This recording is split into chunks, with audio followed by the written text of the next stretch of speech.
नमस्कार, आप देख रहे हैं देश के मुद्दे। मैं हूं अंजलि। देश के मुद्दे में आज हम बात करेंगे गृह मंत्री सुशील कुमार शिंदे के उस बयान पर जहां उन्होंने भाजपा और आरएसएस को राष्ट्र में हिंदू आतंकवाद फैलाने का दोषी ठहराया है। जानना चाहेंगे हम आखिर भाजपा और आरएसएस इस मुद्दे को लेकर किस तरह की प्रतिक्रिया देना चाहते हैं और क्या कोई कानूनी कार्रवाई की जा सकती है देश के गृह मंत्री पर इसके खिलाफ। इस मुद्दे पर आज हमारे साथ बातचीत करने के लिए मौजूद है जानी मानी सुप्रीम कोर्ट लॉयर और भाजपा महिला मोर्चा की उपाध्यक्ष श्रीमती मीनाक्षी लेखी जी। लेखी जी, बहुत बहुत स्वागत है आपका। Thank you. लेखी जी, सबसे पहले तो हम आपसे ये जानना चाहेंगे कि गृह मंत्री के पद पर बैठकर सुशील कुमार शिंदे जी ने हिंदुत्व आतंकवाद का ये जो आरोप मढ़ा है, तो क्या हिंदुत्व को आतंकवाद से जोड़ने का मतलब क्या है, पहली बात। और दूसरी बात, क्या इस बयान से देश में कम्युनल हार्मनी जो है वो कहीं ना कहीं डिस्टर्ब नहीं होगी? देखिए, इस बात को जोड़ने का मतलब है कि कभी भी समाज, भारतीय समाज भारत का ना हो और भारतीय समाज कभी इकट्ठा ना हो पाए। राजनीतिक दृष्टि से अगर देखा जाए तो ये जाहिर है कि जब भ्रष्टाचार का मामला है, जब दिल्ली गैंगरेप को लेकर महिला सुरक्षा का मामला है, तो कहीं ना कहीं पूरा देश, हिंदू, मुसलमान, सिख, ईसाई, तमाम लोग उस गवर्नेंस डेफिसिट के खिलाफ इकट्ठे खड़े हुए, सड़कों पर उतरे।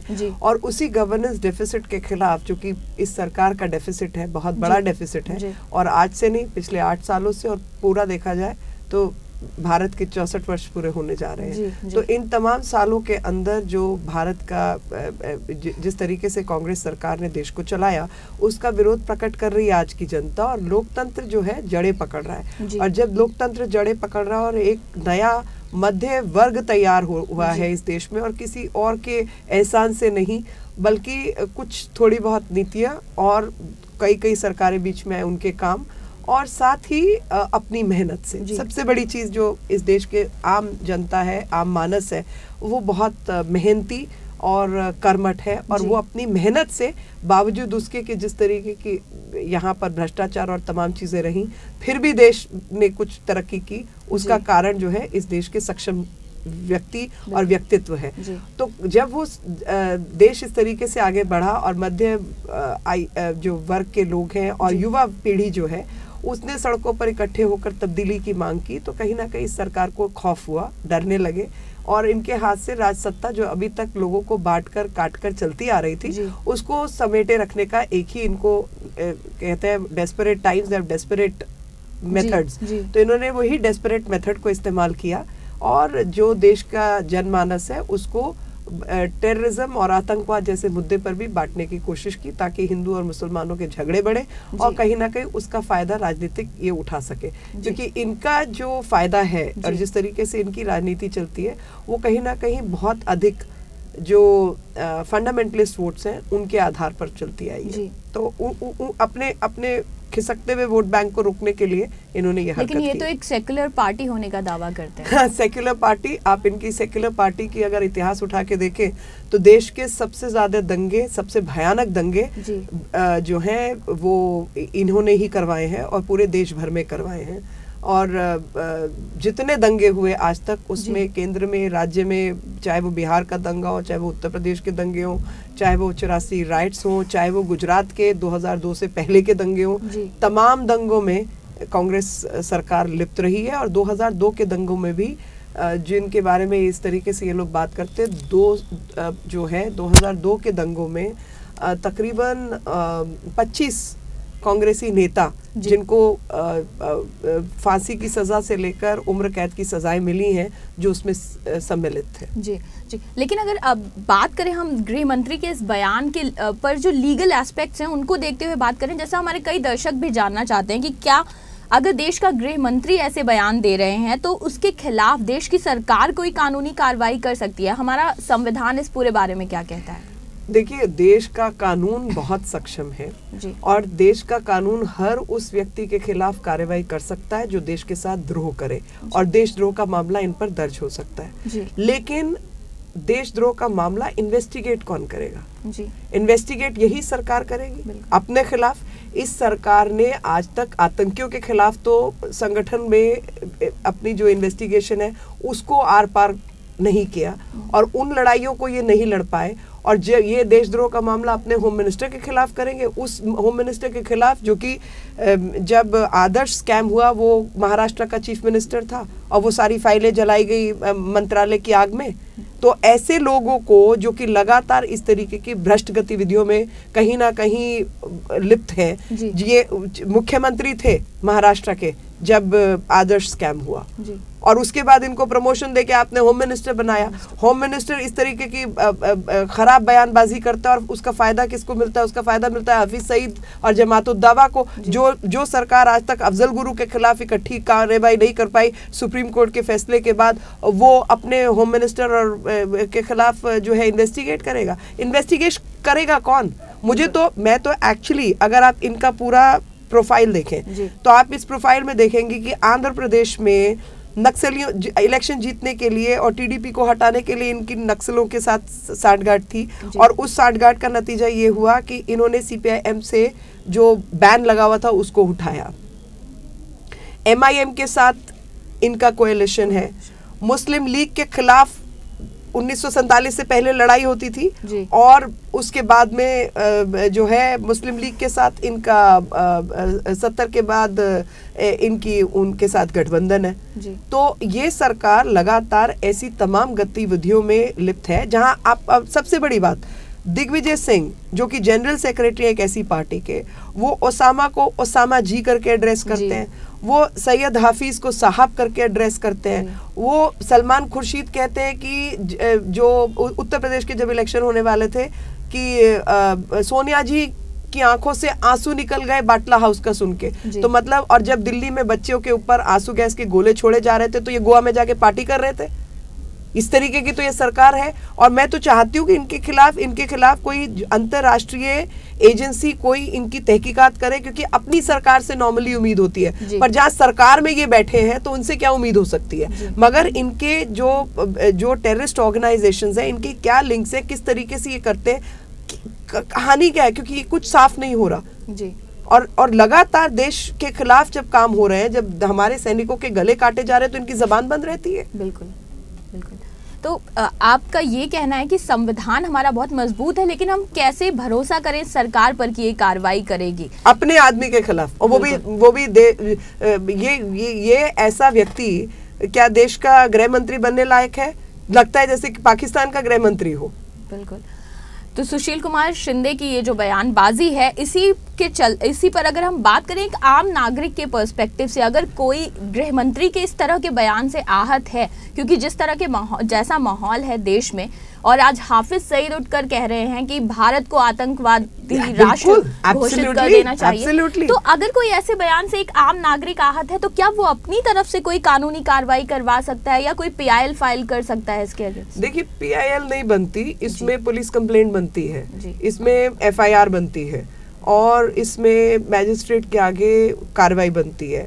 लेकिन उस सब के अंदर जिन लोगों ने जो भ्रष्टाचार, जिसको कहते हैं ना टॉप टू बॉटम, इस तरीके का मचाया हुआ है कि जितने हमारे संवैधानिक इंस्टीट्यूशंस हैं उन्हीं को भ्रष्ट करा हुआ है, चाहे वो सीवीसी का अपॉइंटमेंट हो, चाहे वो कोई और इस तरीके के अपॉइंटमेंट हो, सीबीआई के डायरेक्टर का अपॉइंटमेंट हो, जितने ऐसे अपॉइंटमेंट्स हैं जो सरकार के ऊपर निगरानी रख सकते हैं, वहां बैलेंस ऑफ इक्वेशन को इन्होंने खत्म करके सब कुछ काबू किया हुआ है। और उसी के काबू करते इन्वेस्टिगेट करेगा कौन, मुझे ये बताइए। किताबों के मुताबिक केस बनता है और देशद्रोह का मामला बनता है, लेकिन उस देशद्रोह के मामले पर कार्रवाई करेगा कौन? आम नागरिक कोर्ट जा सकता है, आम नागरिक को अधिकार है कोर्ट जाने का, किसी को भी अधिकार है कोर्ट जाने का, लेकिन कोर्ट जाने के बाद कार्रवाई जो इन्वेस्टिगेशन है वो तो इसी सरकार के हाथ में है। इन्वेस्टिगेट करेगा कौन? बिल्कुल। तो एक आम नागरिक के पास हथियार तो जरूर है कानून ब्लंटेड हथियार है, क्योंकि जो इम्प्लीमेंटेशन है, वो इम्प्लीमेंटेशन के लिए जो मशीनरी है वो इन्हीं लोगों के हाथ में है। और इसीलिए आप देखिए, मैं तो इसमें मेरा एक और मानना है, कल मैं कहीं सुन रही थी कि दिग्विजय कह रहे हैं कि मैं पिछले 10-11 साल से यही बोल रहा हूँ, तो मैं उनसे ये जानना चाहती हूँ कि 10-11 साल में आप तहकीकात नहीं कर पाए? बिल्कुल। आपकी सरकार क्या इतनी निकम्मी सरकार है कि आप पिछले 8 साल से सरकार में और आज तक आप आतंकियों को नहीं पकड़ पाए? और आपके LOC से लोग पार होकर यहाँ पे आपके जवानों का सर काट के चले जाते, आप उनको नहीं रोक पाए।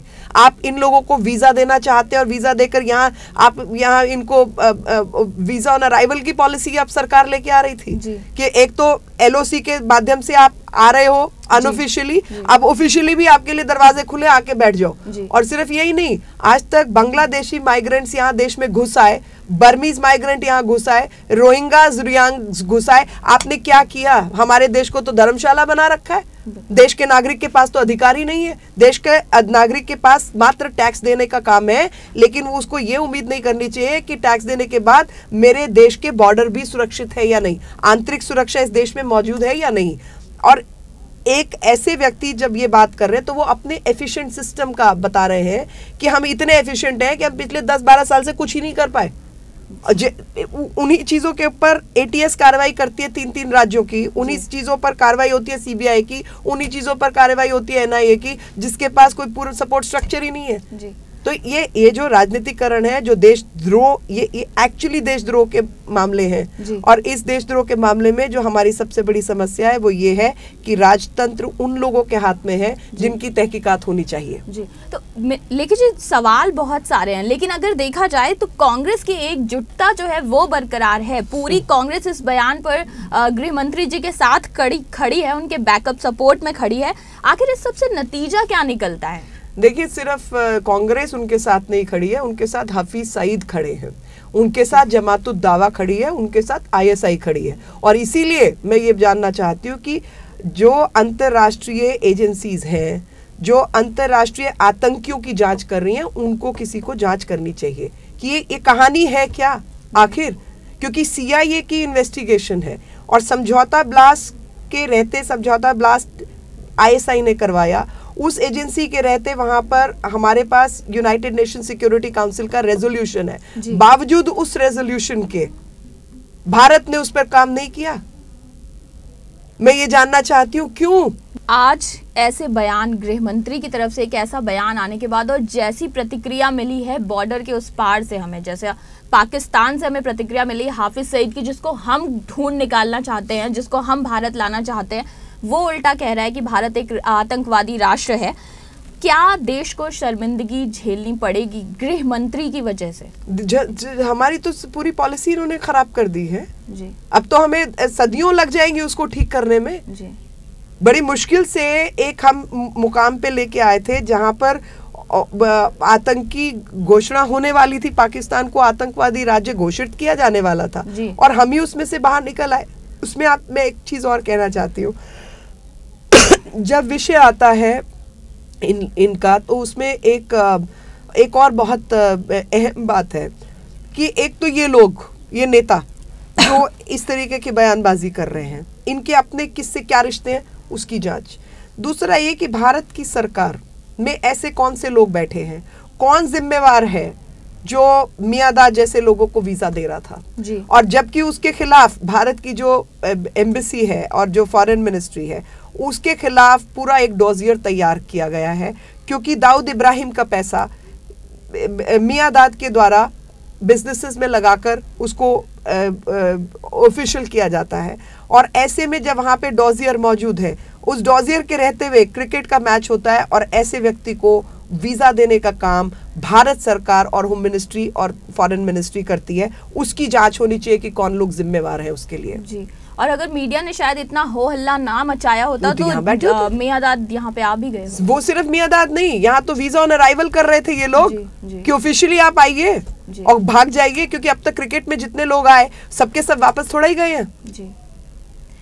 तो सवाल कई हैं, लेकिन सबसे बड़ा सवाल यह है कि संविधान कितना भी मजबूत हो, आम आदमी के पास कितना भी बड़ा एक हथियार हो ऐसी बयानबाजी से लड़ने का, लेकिन सबसे अहम सवाल यह है कि आखिर इन्वेस्टिगेट करेगा कौन? क्या देश की सरकार अपने गृह मंत्री के अगेंस्ट जाकर उनके खिलाफ कोई कार्रवाई चलाएगी? और जैसा लेखी जी ने कहा कि मुकदमा जो है वो राष्ट्रद्रोह का भी बनता है। लेखी जी, इस विषय पर हमसे बात करने के लिए, अपने विचार देने के लिए बहुत बहुत धन्यवाद। देश के मुद्दे में आज बस इतना ही। आपसे फिर मुलाकात होगी हमारे एक नए अंक में, तब तक के लिए आज्ञा दीजिए। नमस्कार।